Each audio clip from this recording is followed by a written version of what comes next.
Hello friends, welcome to MPSC trick channel. मी अजय कुमार गोसावी. आज आपण इयत्ता 11वीचं पर्यावरणाचं पुस्तक डिटेलमध्ये पाहणार आहोत. त्यातला जो पहिला टॉपिक आहे पर्यावरण व शाश्वत विकास, तो आज आपण आजच्या लेसनमध्ये कव्हर करणार आहे.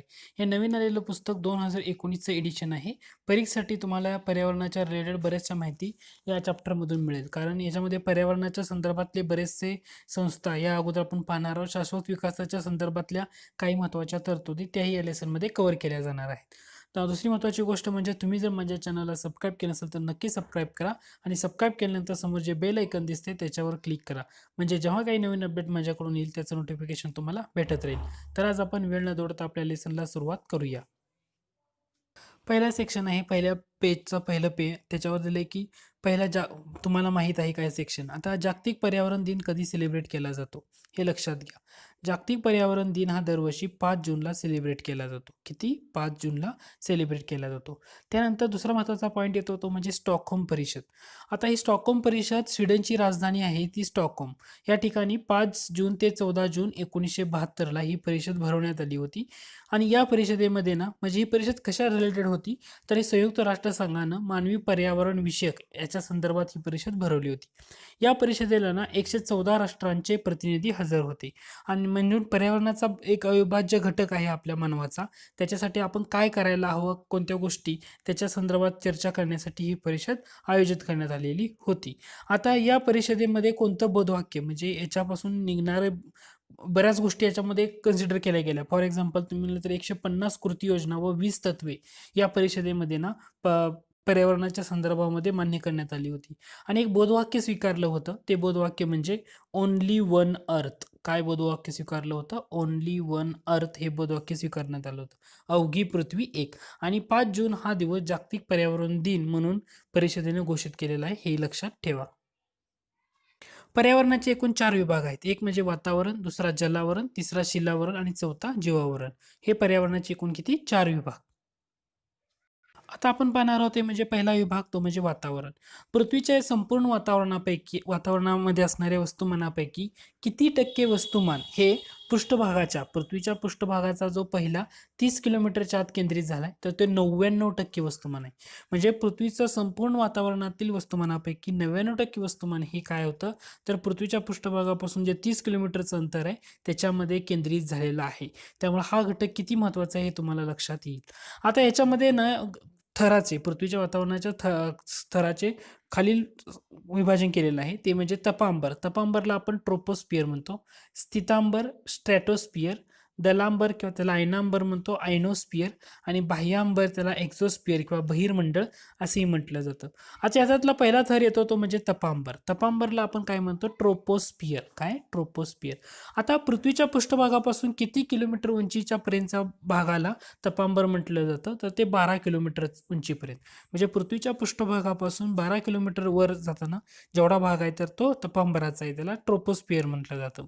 आता या तपांबरामध्ये जाताना उंचीनुसार तापमान वाढत जातं की कमी होतं हे तुम्हाला पाहायचं आहे. आणि परीक्षे दृष्टीनं हा खूप महत्त्वाची फॅक्ट आहे.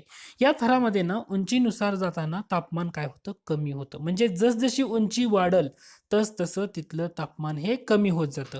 आणि ते किती होतं याचं कॅल्क्युलेशन इथं दिलेलं आहे. परीक्षेसाठी हा खूप महत्त्वाचा पॉईंट आहे.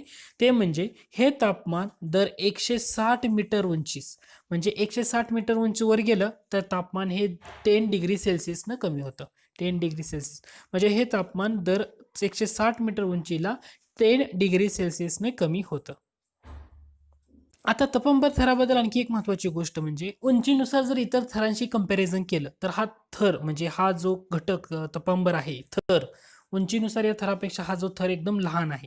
परंतु जर हवेच्या वजनाच्या दृष्टीने जर तुम्ही बघितलं तर हा खूप महत्त्वाचा आहे. का महत्त्वाचा आहे? कारण वातावरणातील 80% हवा या थरामध्ये समावलेली आहे. म्हणजे तपांबराच्या थरामध्ये जरी तो उंचीनुसार कमी उंचीचा असला सगळ्या इतर स्तरापेक्षा, तरी सुद्धा या थरामध्ये वातावरणातील 80% हवा सामावलेली आहे. त्यामुळे हा या थराला खूप महत्त्व आहे. दुसरी महत्त्वाची गोष्ट म्हणजे हवेच्या इतर घटकाबरोबर या थरामध्ये बरेच गोष्टी पाहायला मिळतात. ते म्हणजे बाष्पकण, जलकण, धुलीकण, काही सूक्ष्म जीवजंतू सुद्धा तुम्हाला या थरामध्ये आढळून येतात. या थरामध्ये पाऊस, वारा, वादळ, गारा, बर्फ, हिमवृष्टी, विजा, ढग या ज्या सगळ्या आविष्कार आहेत ना, ते सगळे आविष्कार तुम्हाला तपांबराच्या या थरामध्ये तुम्हाला पाहायला मिळतील. त्यानंतर पुढचा घटक येतो तो म्हणजे तपस्तब्दी. तपस्तब्दीला आपण काय म्हणतो? ट्रोपोस्पॉज. म्हणजे तपांबर आणि स्थितांबर या थरांना वेगळा करणारा घटक म्हणजे तपस्तब्दी. आता तपस्तब्दी म्हणजे कसं असतं, जो तपांबर आहे त्या तपांबराच्या वरच्या बाजूला ना 2 ते 3 किलोमीटर अंतरावर हा तपस्तब्दी असतो. आता हवेचा थरच आहे, पण ह्याच्यामध्ये काय झालेलं असतं तपस्तब्दीमध्ये, तर ही जी हवा असते ना, तर ती हवा स्थिर झालेली असते. म्हणजे याच्यामध्ये या अदृश्य थरामध्ये हवा, पाऊस, वारा, वीज, ढग, वादळ असे आविष्कार होतात का? नाही होणार.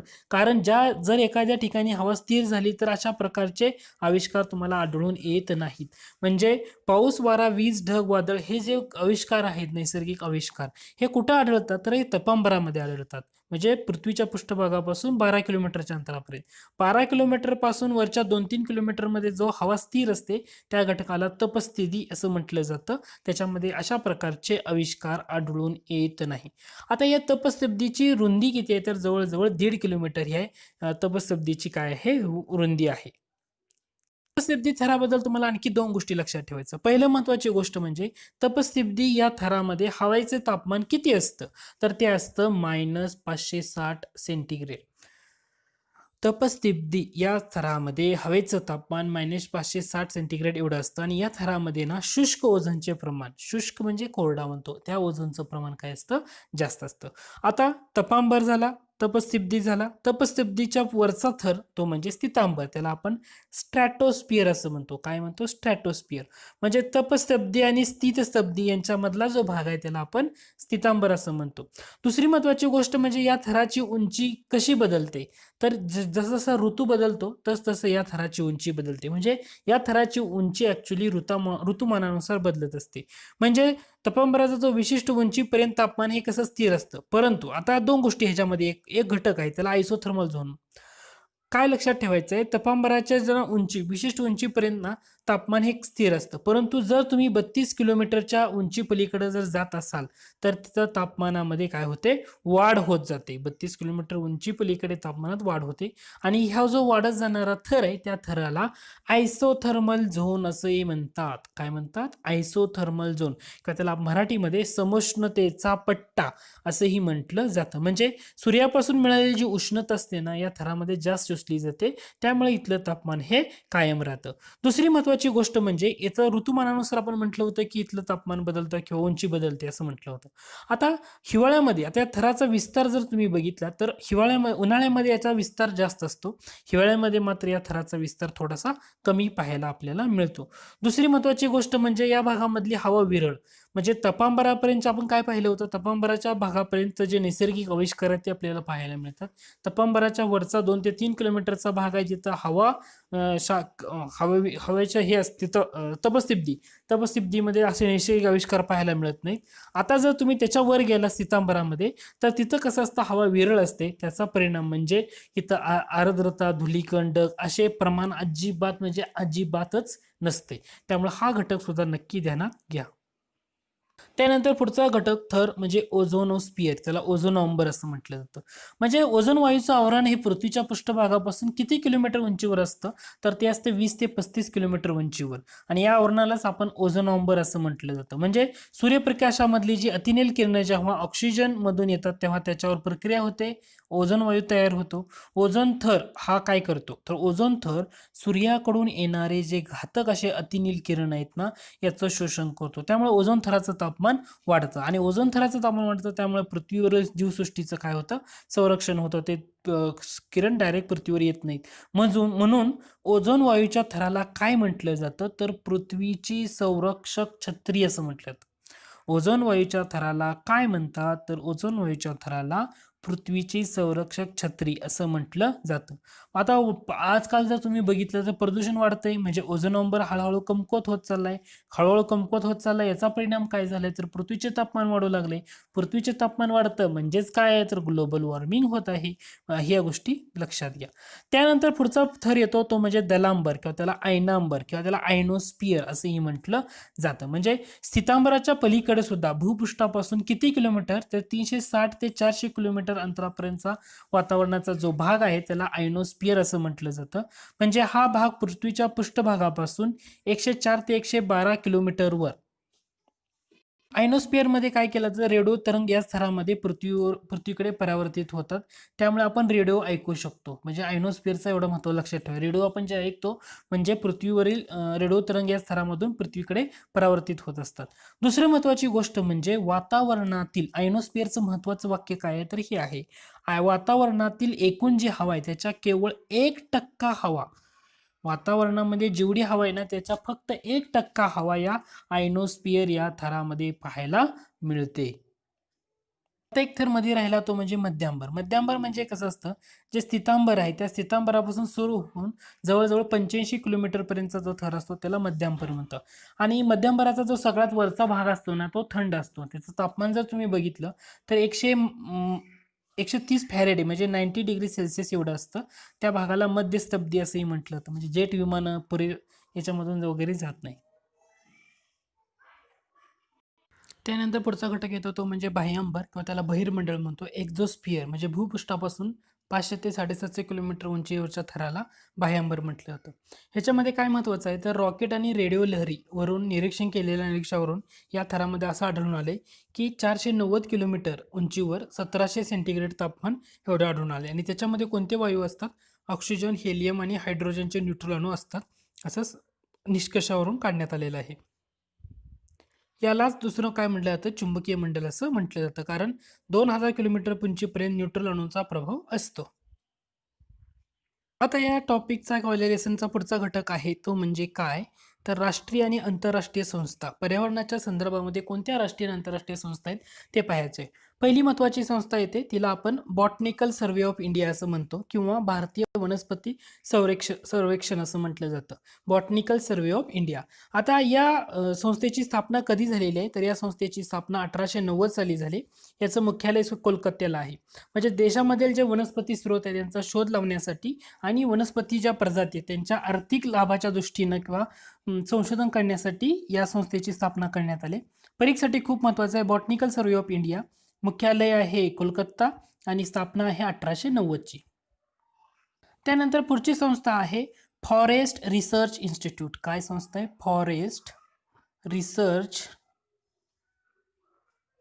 फॉरेस्ट रिसर्च इन्स्टिट्यूट ही महत्त्वाची संस्था आहे. आता ही संस्था कुठं आहे तर डेहराडूनला स्थापन करण्यात आली 1906 साली. कधी? 1906 साली. आता याच्यामध्ये वनांचं व्यवस्थापन केलं जातं आणि त्यांच्या संरक्षण करण्यासाठी काही प्रशिक्षणासाठी या संस्थेची स्थापना करण्यात आलेली आहे. त्याला मराठीमध्ये वन अनुसंधान संस्था असं म्हटलं जातं. म्हणून इंग्रजीमध्ये नक्की लक्षात ठेवा, FRI म्हणजे फॉरेस्ट रिसर्च इन्स्टिट्यूट, डेहराडूनला आहे. 1906 साली याची स्थापना करण्यात आलेली होती. आता पुढची महत्त्वाची संस्था येते ती म्हणजे झूलॉजिकल सर्वे ऑफ इंडिया. काय संस्था आहे? Zoological survey of India. या संस्थेची स्थापना आहे 1 जुलै 1916 ला आणि याचं मुख्यालय कुठं आहे? ह्याचं मुख्यालय सुद्धा कोलकात्यालाच आहे. झूलॉजिकल सर्वे ऑफ इंडिया 1 जुलै 1916. आता याच्यामध्ये काय केलं जातं, ज्या वन्यजीव आहेत त्यांचं सर्वे करून संशोधन शोध घेऊन त्यांच्याबाबतच्या काय विविध माहीत असलेल्या किंवा न माहीत असलेल्या अशा वेगवेगळ्या गोष्टींचा विकास करण्यासाठी किंवा माहीत असलेल्या ज्ञानांचा विकास करण्यासाठी या संस्थेची स्थापना करण्यात आलेली आहे. त्याला आपण झूलॉजिकल सर्वे ऑफ इंडिया असं म्हणतो. मराठीमध्ये त्याला भारतीय प्राणीशास्त्र सर्वेक्षण असं म्हटलं जातं. त्यामुळे झूलॉजिकल सर्वे ऑफ इंडिया 1 जुलै 1916. तर तुम्हाला आता काय करायचं आहे की प्रत्येक संस्था जी आता मी कव्हर करतोय आपण त्याचं इयर आणि त्याचं मुख्यालय कुठं आहे एवढं तरी कळायला हवं. पहिलं पाहिलं होतं botanical survey of India. Botanical survey of India 1890 Calcutta. कलकत्त्याची दुसरी जी एक आहे ती म्हणजे झूलॉजिकल सर्वे ऑफ इंडिया 1 जुलै 1916 कलकत्ता. या दोन्ही गोष्टी क्लिअर झाल्या. 1890 ला बॉटनिकल सर्वे ऑफ इंडिया आणि झूलॉजिकल सर्वे ऑफ इंडिया 1916 ला 1 जुलै 1916 ला. त्याच्यानंतर फॉरेस्ट रिसर्च इन्स्टिट्यूट डेहराडूनला आहे 1906 साली स्थापन झालेली.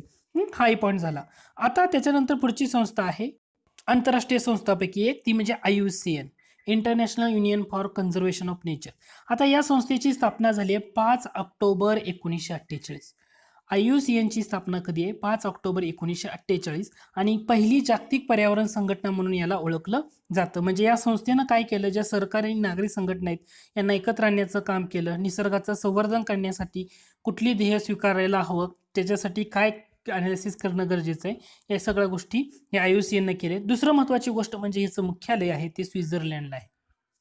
कुठं आहे? स्वित्झर्लंडला. त्यामुळे IUCN म्हटलं की international union for conservation of nature, मराठीमध्ये त्याला आंतरराष्ट्रीय निसर्ग संवर्धन संस्था म्हणतात.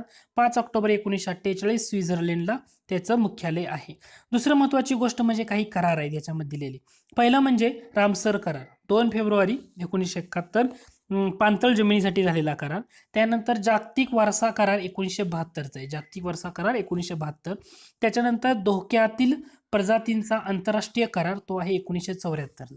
धोक्यातील प्रजातींचा आंतरराष्ट्रीय करार 1974. आणि पुढचा आहे तो म्हणजे जैवविविधता करार 1992चा. असे वेगवेगळे करार आंतरराष्ट्रीय निसर्ग संवर्धन संघटनेनं त्याच्यामध्ये महत्त्वाची भूमिका निभावली की तयार होण्यामध्ये. तर IUCNचा महत्त्वाचा रोल आहे या सगळ्या संस्था किंवा करार होण्यामध्ये, हे लक्षात ठेवा. त्याच्यानंतर 1980 मध्ये IUCN United Nation environmental programme UNEP आणि WWF यांच्या संयुक्त विद्यमानानं जागतिक संवर्धन धोरण जाहीर केलं गेलं, की ज्याच्यामध्ये काय ठरवण्यात आलं की जे शाश्वत विकासाची कल्पना व संकल्पना ठरवण्यात आली आणि जो अजेंडा आहे जागतिक स्तरावर शाश्वत विकासाचा तो ठरवण्यात आला. त्यामुळे हा पॉईंट सुद्धा जाता महत्त्वाचा आहे की जागतिक प्रश्न असा विचारला जाऊ शकतो, शाश्वत विकासाची संकल्पना कोणत्या धोरणा ठरवण्यात आली, तर ते 1980 मध्ये ठरवण्यात आलं होतं. IUCN, UNEP आणि WWF या तिघांनी एकत्रित येऊन जागतिक संवर्धन धोरण जाहीर केलं होतं आणि त्याच्यामध्ये असं म्हटलं होतं की शाश्वत विकासाची कल्पना ठरवलेली होती जागतिक स्तरावर. तर हा एक पॉईंट जाता फक्त माहीत असू द्या. तर ह्याच्यामध्ये आपण बऱ्याच गोष्टी पाहिलेल्या आहेत. रामसर करार असेल, जागतिक वारसा करार असेल किंवा आंतरराष्ट्रीय धोक्यातील प्रजातींचा आंतरराष्ट्रीय करार, या सगळ्या गोष्टी महत्त्वाच्या आहेत. त्याच्यानंतर मग पुढची संस्था येते ती म्हणजे नीरी. नीरी म्हणजे आपण त्याला राष्ट्रीय पर्यावरण अभियांत्रिकी अनुसंधान संस्था असं म्हणतो. ही नागपूरला आहे. कुठं आहे? नागपूर. आता ही कुठल्या संस्थेची घटक संस्था आहे, तर जी वैज्ञानिक आणि औद्योगिक अनुसंधान परिषद आहे CSIR नवी दिल्लीची, याची घटक संस्था आहे नीरी. नीरी काय आहे? CSIR ची घटक संस्था आहे. आणि त्यांच्या 5 ठिकाणी विभागीय प्रयोगशाळा आहेत, त्यामध्ये चेन्नई, दिल्ली, हैदराबाद, कोलकाता आणि मुंबई, एवढ्या गोष्टी. पुढची संस्था येते ते म्हणजे जागतिक वन्यजीव निधी WWF. एप्रिल 1959 मध्ये स्थापन झालेले जागतिक वन्यजीव निधी. याचं मुख्यालय कुठं आहे? मुख्यालय स्वित्झर्लंडमध्ये आहे. स्थापना झालेली आंतरराष्ट्रीय नैसर्गिक संवर्धन संघटनेच्या स्वित्झर्लंड येथील मुख्यालयामध्ये याची स्थापना झालेली आहे. पांडा हा जो प्राणी आहे, इथे दिलाय पांडा प्राणी, हा ना जागतिक वन्यजीव निधीचं काय आहे? बोधचिन्ह आहे. त्यामुळे जागतिक वन्यजीव निधी म्हणलं की एप्रिल 1961 स्वित्झर्लंडमध्ये पांडा हा त्यांचा वन्यजीव निधीचा बोधचिन्ह आहे, हे लक्षात ठेवा. त्यानंतर जागतिक वन्यजीव निधीचं नाव व्यापार पथक, त्याला आपण ट्रॅफिक म्हणतो. ट्रॅफिक म्हणजे trade record analysis of flora and fauna in commerce. हे यांनी 1986 मध्ये ना या वन्यजीवांच्या बेकायदेशीर व्यापाराविरुद्ध प्रसिद्धीसाठी मोहीम हाती घेतली होती. त्यातले बरेच असे पॉईंट आहेत. तर जागतिक वन्यजीव निधीची उद्दिष्ट कोणते?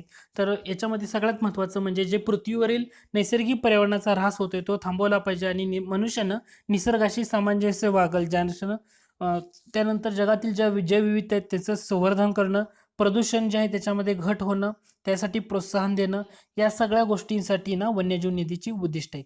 म्हणजे जागतिक वन्यजीव निधी इयर लक्षात ठेवा परत एकदा, एप्रिल 1961, मुख्यालय स्वित्झर्लंड, पांडा हा त्याचं बोधचिन्ह. ओके. त्यानंतर पुढची संस्था आहे ती म्हणजे UNEP, United Nations environmental programme, किंवा त्याला आपण काय म्हणतो संयुक्त राष्ट्र पर्यावरण कार्यक्रम. याची स्थापना 1972 मध्ये झाली. कधी झाली? 1972ला. कुठं? नैरोबी, केनिया या ठिकाणी झालेली. संयुक्त राष्ट्र पर्यावरण कार्यक्रमाचं ब्रीद वाक्य आहे, भविष्यातल्या पिढ्यांच्या जीवनाच्या गुणवत्तेशी तडजोड न करता पर्यावरणाचं संवर्धन करत स्वतःच्या जीवनाची गुणवत्ता सुधारण्यास लोक व राष्ट्रांना प्रेरणा देण्यासाठी आणि तसेच त्याबाबत माहिती मिळवण्यासाठी नेतृत्व करणे आणि भागीदारीस प्रोत्साहन देणे, एवढं मोठं आहे, नाही लक्षात ठेवलं तरी चालेल. त्यानंतर पुढची महत्त्वाची संस्था येते, त्या संस्थेचं नाव आहे केंद्रीय प्रदूषण नियंत्रण मंडळ. आता या संस्थेची स्थापना कधी झाली तर 1974 मध्ये झाली. कोणत्या अधिनियमानंतर किंवा कोणत्या कायद्याअंतर्गत झाले? जो जल अधिनियम आहे 1974चा, त्याच्यामध्ये प्रतिबंध आणि प्रदूषण नियंत्रण या कायद्याअंतर्गत केंद्रीय प्रदूषण नियंत्रण मंडळाची स्थापना झालेली आहे. आता केंद्रीय प्रदूषण नियंत्रण मंडळाकडं कोणाचं अधिकार व कार्य सोपवण्यात आले? जे हवा अधिनियम आहे 1981चा. दोन गोष्टी लक्षात ठेवा, जल अधिनियम हा 1974चा आहे, हवा अधिनियम 1981चा आहे. याचं जे हवा अधिनियम 1981चं जे कार्य आहेत ना, अधिकार आणि कार्य, हे केंद्रीय प्रदूषण नियंत्रण मंडळाकडे सोपवण्यात आलेलं आहे. म्हणजे केंद्रीय प्रदूषण नियंत्रण मंडळाकडे कार्य काय असणार आहे? जे जल अधिनियम, जल प्रदूषण होते किंवा हवा प्रदूषण होते, त्याच्या संदर्भात काही प्रतिबंध करता येता येईल का, किंवा त्याची नियंत्रण करता येईल का, त्याच्यासाठी केंद्र सरकारला सल्ला देण्याचं कार्य आता केंद्रीय प्रदूषण नियंत्रण मंडळाकडे आहे. जेव्हा केंद्रीय प्रदूषण नियंत्रण मंडळ स्थापन झालं होतं तर त्याच्याकडे फक्त जल प्रदूषणाच्या रिलेटेड होतं, वायू प्रदूषणाचं सुद्धा कार्य त्याच्याकडे आता सोपवण्यात आलेलं आहे. जी आहे ती म्हणजे महाराष्ट्र प्रदूषण नियंत्रण मंडळ. लक्षात घ्या, केंद्रीय प्रदूषण नियंत्रण मंडळ स्थापन झाली होती 1974ला, परंतु त्याच्या अगोदर 4 वर्षच महाराष्ट्रामध्ये महाराष्ट्र प्रदूषण नियंत्रण मंडळाची स्थापना झालेली आहे. म्हणजे केंद्राच्या अगोदर महाराष्ट्रानं स्वतःचं प्रदूषण नियंत्रण मंडळ स्थापन केलं होतं. इथं हे लक्षात घेण्यासारखं आहे. त्यानंतर पुढची संस्था आहे ती म्हणजे बॉम्बे नॅचरल हिस्ट्री सोसायटी. आता ही एक राष्ट्रव्यापी वन्यजीव संशोधन संघटना आहे. याची सुरुवात झाली 1883ला. खूप जुनी आहे सुरुवात. बॉम्बे नॅचरल हिस्ट्री सोसायटी, याची स्थापना 1883ला झालेली आहे, हे लक्षात घ्या. आता संवर्धन आणि जैवविविधता संशोधनामध्ये काम करणारी ना भारतातली एक महत्वाची आघाडीची अशासकीय संघटना आहे. ह्या वाक्यावर थोडंसं ट्रेस करा. दुसरं महत्त्वाची गोष्ट म्हणजे या संघटनेतर्फे किंवा या संघटनेतर्फे ना एक नियतकालिक प्रकाशित केलं जातं, तर ते बॉम्बे नॅचरल हिस्ट्री सोसायटी शोधपत्रिका हे नियतकालिक प्रकाशित करते. तर हे लक्षात घ्या, परीक्षेसाठी खूप महत्त्वाचा पॉईंट आहे.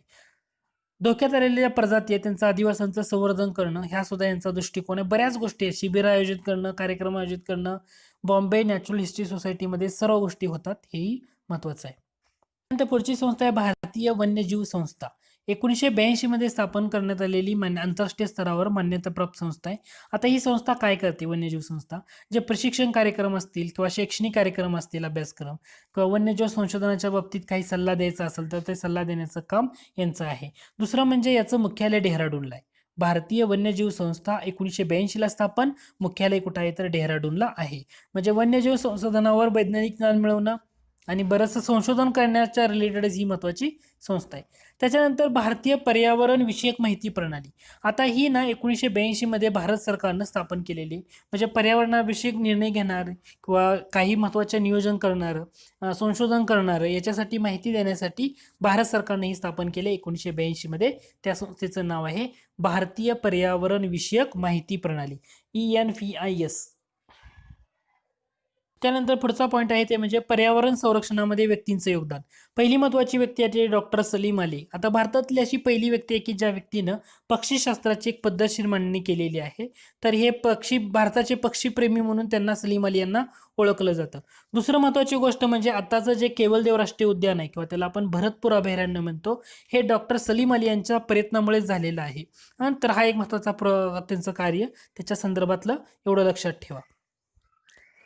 ब्रिटिश ऑर्निथॉलॉजी युनियननं 1967 साली सलीम अली यांना सुवर्ण पदक देऊन सन्मानित केले गेलं होतं आणि अशा प्रकारे पदक मिळवणारे ते पहिले भारतीय व्यक्ती होते. त्याच वर्षी त्यांना 1967 या वर्षी जे पॉल वन्यजीव संवर्धन पुरस्कार सुद्धा मिळालेला आहे.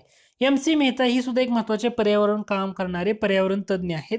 आता यांनी पर्यावरणाच्या संवर्धनासाठी ज्या बऱ्याचशा PIL आहेत म्हणजे जनहित याचिका या कोर्टामध्ये दाखल केल्या होत्या.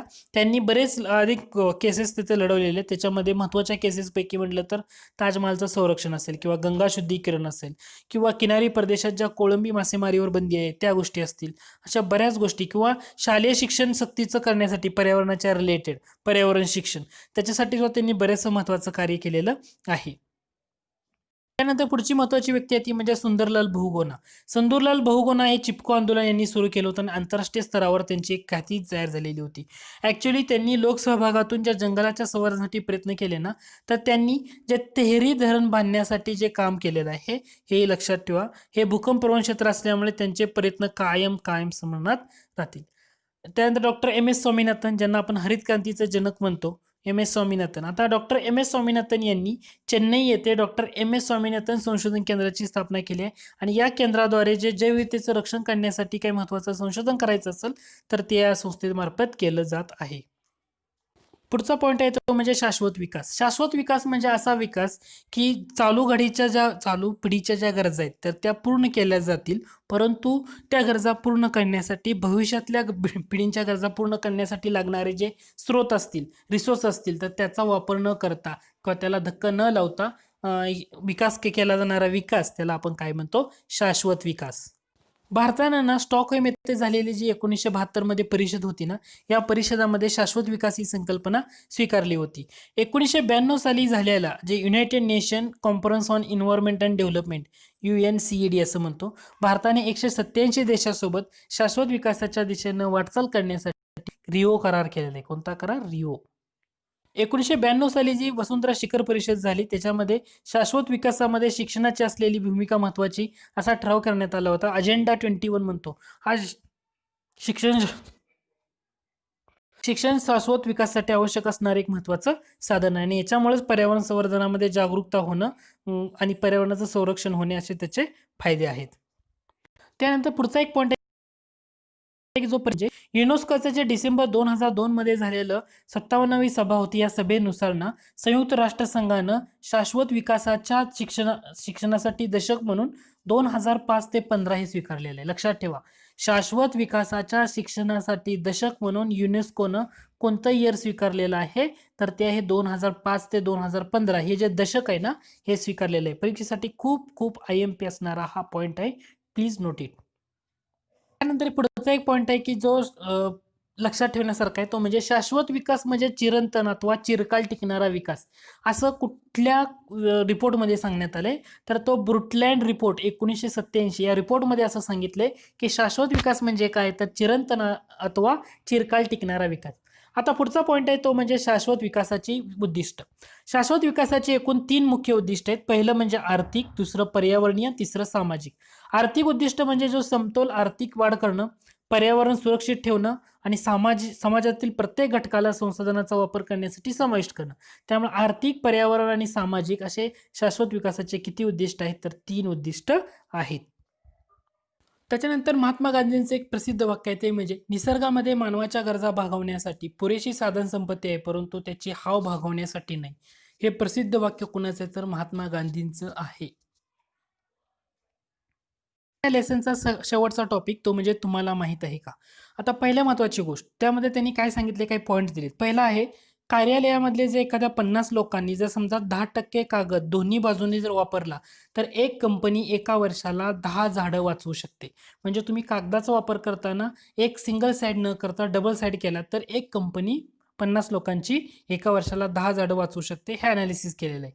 दुसरं म्हणजे एक काचेची बाटली तयार करण्यासाठी लागणारी जी ऊर्जा आहे तर ती जर पुनर्चक्रीकरण करून साठवून ठेवली तर त्या ऊर्जेपासून 100 वॅटचा बल्ब 4 तास पेटू शकतो. हा एक आहे. आणि तिसरं आहे ते म्हणजे प्लॅस्टिक पिशव्या आणि प्लॅस्टिक कचरा जर समुद्रात फेकल्यामुळं एका वर्षाला लाखोच्या संख्येनं बरेचसे समुद्रातले जीव मारले जातात.